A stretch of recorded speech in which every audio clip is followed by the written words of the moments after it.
Welcome to my weekly meta review for Best of 1, Best of 3 Standard, and every once in a while a budget deck. We're on week 12 of Lost Caverns of Ixalan, which means this will be the last one before Murders at Karlov Manor.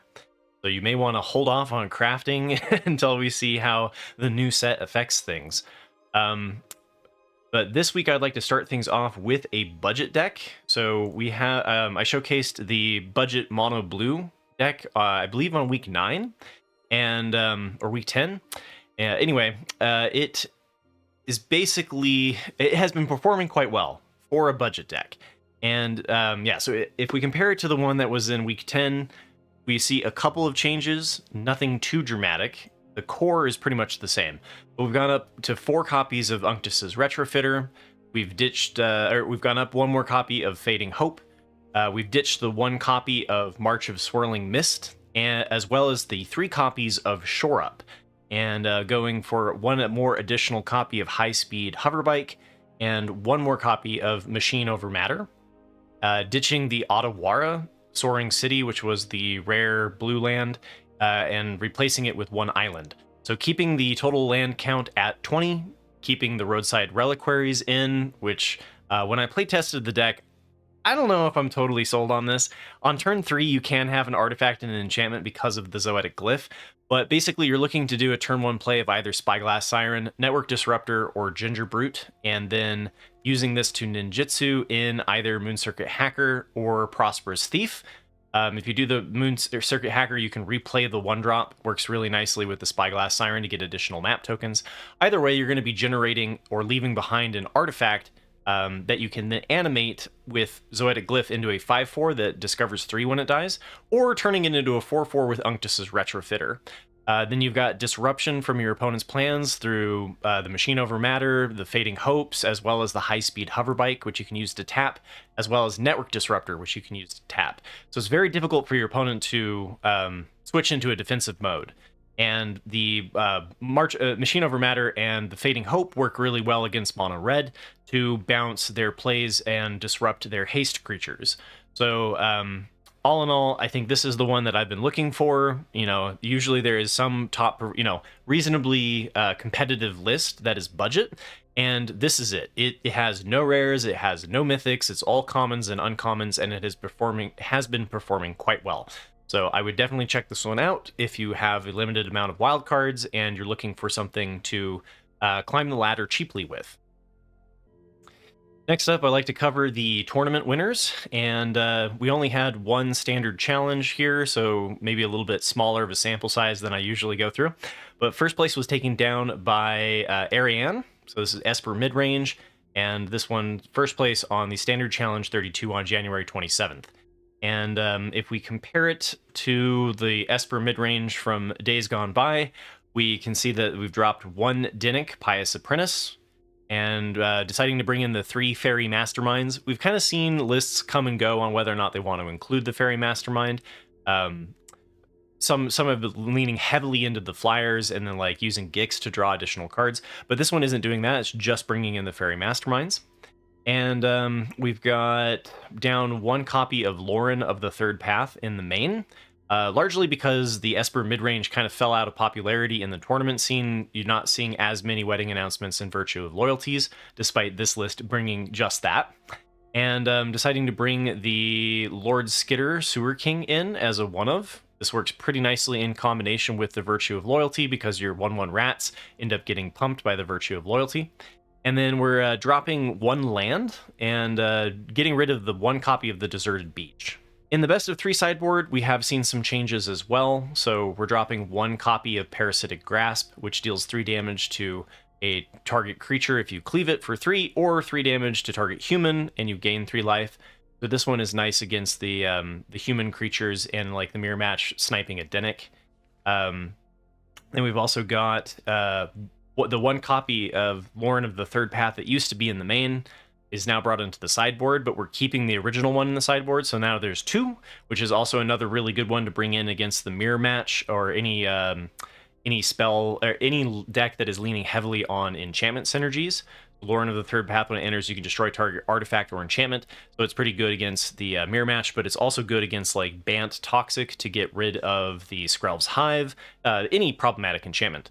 And then we've also got down 1 copy of Duress and cutting that out entirely. We've got Tishana's Tidebinder as an additional copy. We do have one in the main. We also have one in the sideboard. So if your opponent is playing something that is a good target for Tishana's Tidebinder, you can bring that one in. And then we've got Aklazot's Deepest Betrayal, which is a nice one to bring in if your opponent...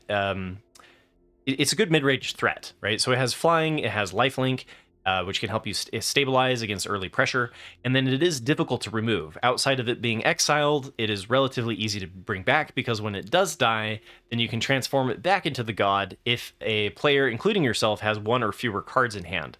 So just a nice recurring threat. It can be very problematic for spot removal that does not exile, and then it also attacks your opponent's hand, so that can be pretty nice if you are... coming up against like Control or any of the longer lists. You know, you gain some card advantage by making them discard each time that you attack. And this week, number 2 was taken down by Mono-Red Aggro by Anonymous, and took 2nd place on the Standard Challenge 32 on January 27th. And this was a good week for Mono-Red. So it took down 2nd place, and we'll cover here shortly the 3rd place list as well. So this one is definitely taking a different approach, and we don't commonly see this, but running 2 copies of Embereth Veteran, which is a 2/1 that can tap 1 colorless and sacrifice it to create a Young Hero Roll token attached to another target creature. The Young Hero Roll gives a +1/+1 as long as your creature is toughness 3 or less, so it keeps growing and getting bigger. Which so you can make like your Monastery Swiftspear into a 2/3 and then into a 3/4, etc. So kind of curious to see. This is also a pretty good way to trigger the combination of celebrations off of Godric. But what is interesting with this list is that it's cutting it. So we're not doing the celebrate thing. We're just doing it for early aggression. And bringing in an additional 2 copies of Monastery Swiftspear. The previous Mono-Red list had decided to drop this down to 2. And we're cutting all but... we're cutting all 3 copies of Phoenix Chick. Just getting rid of that entirely. All 3 copies of Godric, and taking Squee down to a single copy. So really focusing more on the 1 cost and less on the 3 cost. So like making it even faster of a list. And taking out the 1 copy of the Thundering Raiju, 4-drop, and bringing in 2 copies of Monstrous Rage, and 4 copies of Urbrask's Forge in the main, which I like, you know, because like it's like, okay, we're going to run this earlier strategy that does more pressure and drop some of the 3 and 4 drops, but then we're also going to bring in the Forge, which basically are better 3 and 4 drops, because if it gets into that mid-rangey kind of thing, then the Forge just seals out the game. And we're dropping 1 less Sokenzan Crucible of Defiance, because we don't have the synergies with Godric. As far as the best of 3 sideboard goes, we've seen some tweaks, one of which I thought was kind of interesting was the inclusion of 1 mountain. And so you're going to want fewer lands in your deck when you're on the draw, because of just the way that the math lines up. You're going to have more cards when you're on the draw than when you're on the play. And so I imagine you're bringing in this when you're on the play and taking a mountain out when you're on the draw. And then we've got... sorry, I lost my place. We're cutting out 2 copies of the Furnace Punisher, which was the one that deals damage if they have non-basic lands. So we're cutting those copies out. And we're bringing in, or we're taking out 1 more copy of Lithomantic Barrage. So instead of 4 copies, we're only running 3. And this one was a pretty good tech, I think, against the Bant Toxic decks. Anytime you see white and blue, right? So good to bring in against the Esper decks as well. But yeah, taking out 1 of those and bringing in 2 Obliterating Bolts. So this one deals 4 damage to target creature or planeswalker. If that creature or planeswalker would die this turn, exile it instead. So this one, you know, like I was just talking about with the Aklazots, right? The Bat God, you can bring this in. It deals 4 damage to it. It exiles it. So it depends on the problematic threats. And if you have something that is recurring that you need to exile instead, then you can bring in the Obliterating Bolt. And then we've also got 1 copy of Squee in the sideboard. And so depending, I'm guessing that this was set up play versus draw. I'm not 100% sure.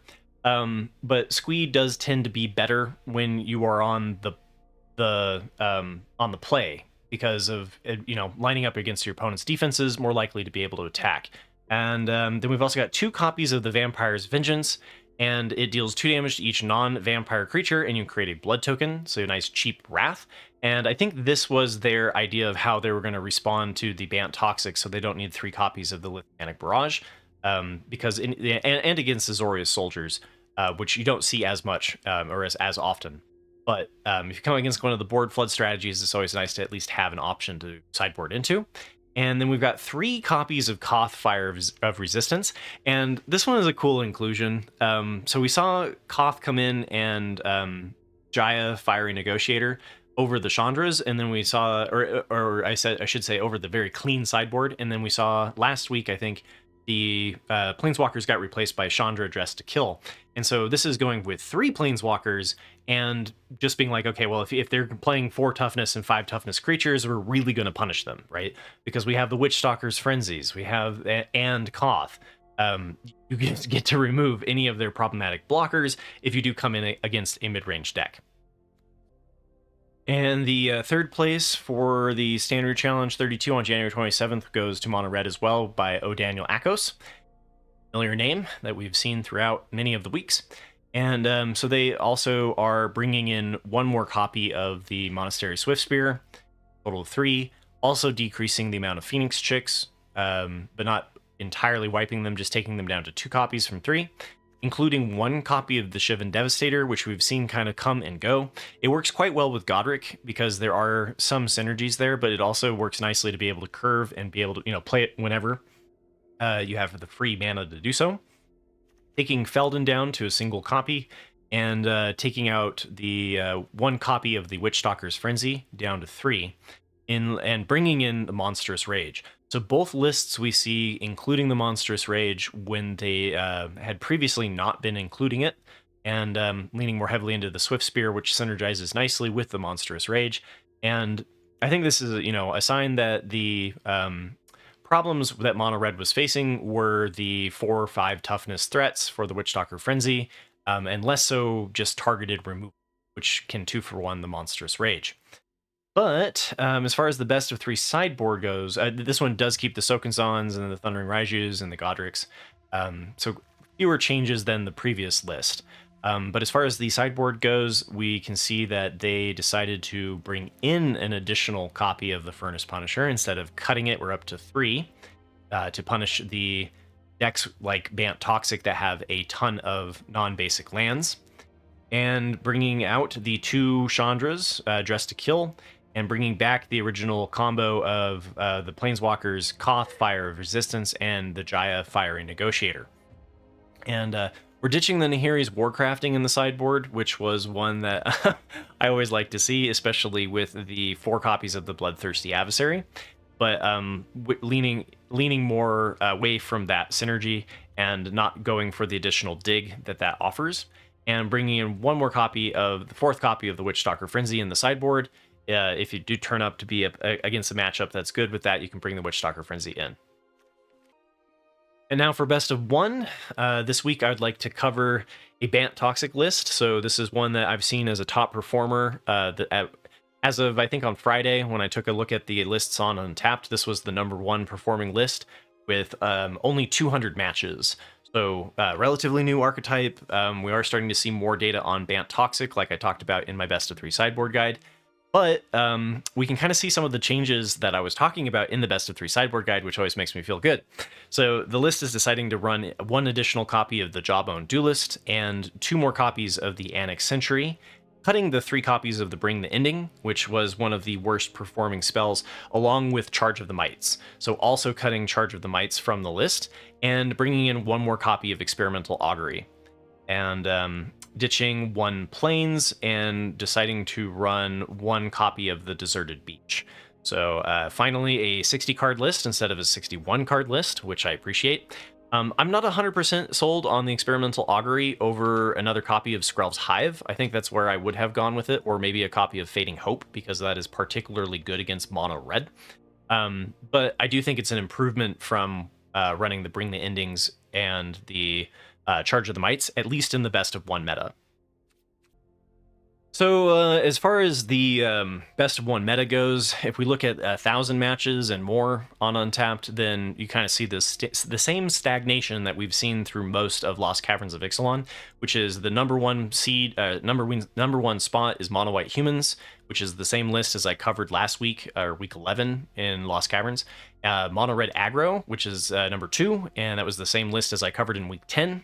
And then number 3 was Celestia Enchantments, which was the same list as I covered in week 2 of Lost Caverns of Ixalan, and that one was one that was a reprint of one that I had covered long before. The Celestia Enchantments have been figured out and optimized, and we have not seen not any changes on that list for a long time. There was a little bit where people were taking out the brushlands for normal lands and exploring that for a little bit, but it does look like the brushlands is the one that has won out in the long run, which was the original list.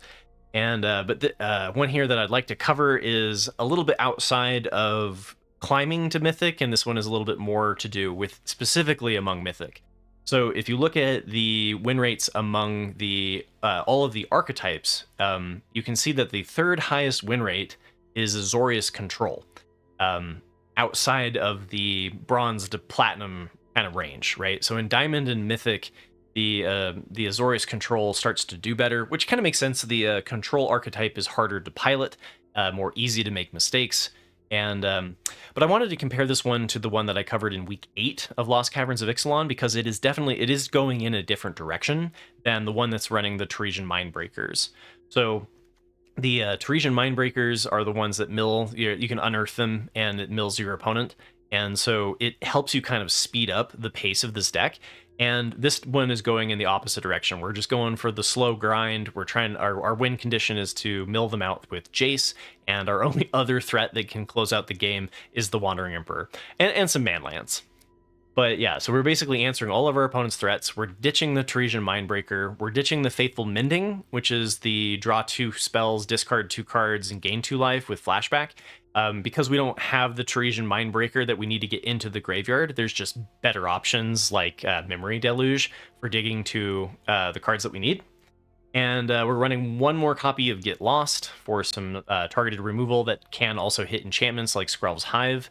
And we're ditching the 4 copies of Temporary Lockdown, which we'll see, because if Bant Toxic ends up being more popular in the best of one meta, moving into the murders at Karlov Manor, that's one of your best tools against the Bant Toxic deck. So I was a little bit surprised to see the Temporary Lockdown being cut out.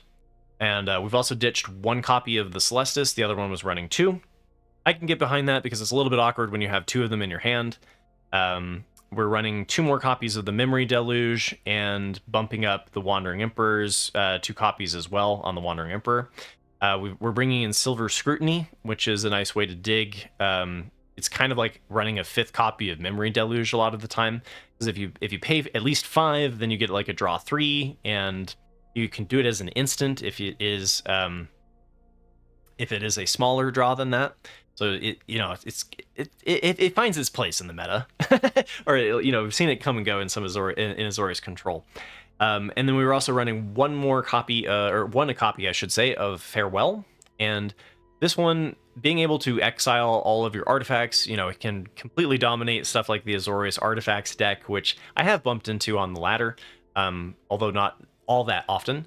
And then being able to destroy the graveyards can be particularly nice if you're coming up against like the Rakdos Reanimator deck. But there's some stuff that leans on actually utilizing your graveyard, and so giving you an additional Wrath. Still only 2 copies of the Sunfall, but we're bringing in 1 copy of Elspeth Smite for a little bit of a targeted hate, as well as 1 copy of March of Otherworldly Light, and 2 copies of Negate. So we've got Negate in here to specifically counter, I think, the other Azorius Control matchups. And what's kind of weird is like, how well does the deck perform against the mirror match? And what I found was that the Mindbreakers did help against the other Azorius Control decks, but we're starting to see less Azorius Control in the meta overall. And so with the dip in that, then this kind of gears away from that. And so it's interesting to see the 2 negates come in here And, like negate can kind of become a complete whiff against mono white humans, for example. But you start to see less mono white humans up in Mythic as well. So this one is kind of like meta dependent, and what you are experiencing will affect how this deck is performing. And then we've got also another one that I thought was kind of a curious nod was the inclusion of one Knockout Blow. And so Knockout Blow, you don't usually see this outside of best of 3 sideboards, but it does really well against mono red and mono white. And the being able to snipe something that's attacking you and gain 2 life, even if you're paying for 3, is okay in some matchups. So kind of interesting to see a 1 copy of Knockout Blow making it into the main. And, it's okay as long as you're facing up against a lot of mono red. And then we've also got some tweaks to the lands. So we've got down 3 copies of the Darker Waste, just down to a single copy. Up 2 more copies of Field of Ruin, so running a total of 4. And the Field of Ruin is particularly nice against the decks that are not running that many basics. Like Bant Toxic is only currently running 2 basics, or even 1 if you look at the list that I just covered in this week's episode. And so this can end up just being straight up land destroy against some, and is really good against answering the opponent's man lands. And then we have the Restless Anchorage, bringing in 4 copies of the Restless Anchorage as an alternative win condition, and bringing down 2 copies of the Tranquil Cove, so cutting the Tranquil Cove entirely. And, it's the end of the season. Everybody's going to wait on seeing what Murders of Karlov Manor brings to the table, right? So this week I decided to cover Domain, and it is the 6th highest win rate among archetypes. And if we compare this one to the week 7 of Lost Caverns of Ixalan, which is when I covered it last, we can see that this is going in a different direction. So we're bringing Atraxa up to a total of 4 copies. We're cutting the 1 copy of Atali. We're cutting all 4 copies of Up the Beanstalk, which I thought was kind of an interesting one as well. And we're cutting the 2 copies of Breach the Multiverse, so really going for a different top-end strategy. And we're cutting 1 copy of the Invasion of Zendikar, as well as 1 copy of Jace. So Jace was one that you bring in sometimes as a copy of 2 when you're coming up against the mirror a lot. And so Up the Beanstalk is one that doesn't actually work particularly well in the mirror because of how much of a grindfest it becomes. The draw off of it can end up losing you the game when you're fighting against another Domain deck. And so bringing those out would be like, okay, we're tweaking it to be better against Domain, but then we're dropping Jace down to 1 instead of 2, which makes it worse against Domain. So kind of curious about what the logic was there. The Jace Perfected Mind also can work in other control matchups as well. But we're going for more of a ramp strategy. So going for 1 copy of Glimpse the Core, as well as 1 copy of the Iron Crag, and bringing in 4 copies of Courier's Briefcase. And this one, not only can you sacrifice it to add 1 mana of any color, so giving us a total of 6 mana, or 6 rampers to help us hit into our top end faster, but it also creates a 1/1 that can help you block, which is useful against decks like Azorius Control, a Bant Poison, where you need to block their early interaction. So it's also good against mono red. So kind of curious to see the alternative way to go about it, ditching some of the Up the Beanstalks for additional value, but then trying to gear ourselves to be a little bit faster paced for the best of 1 meta. So I thought it was an interesting inclusion and approach, I should say, and worth covering. As far as the lands go, we've tweaked the island down to 1, we've tweaked the swamp down to 1, we've upped the forest count to a total of 4 to help us play the Glimpse the Core and the Courier's Briefcase on 2. And brought in 4 Cavern of Souls. Sometimes this isn't actually included in the list. It works really nice to name Angel for your Archangel of Wrath and your Atraxas.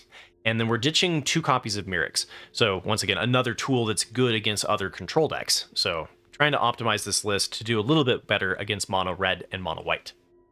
So with that, that's going to be it for this week. And next week we'll be covering the first kind of brews that are coming in for Murders at Karlov Manor, and seeing if how it affects the best of 1 meta. So I'm really looking forward to that.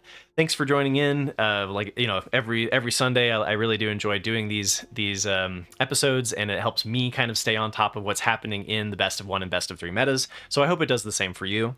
If you have any feedback, I'm always looking for feedback and ways to improve things for future episodes.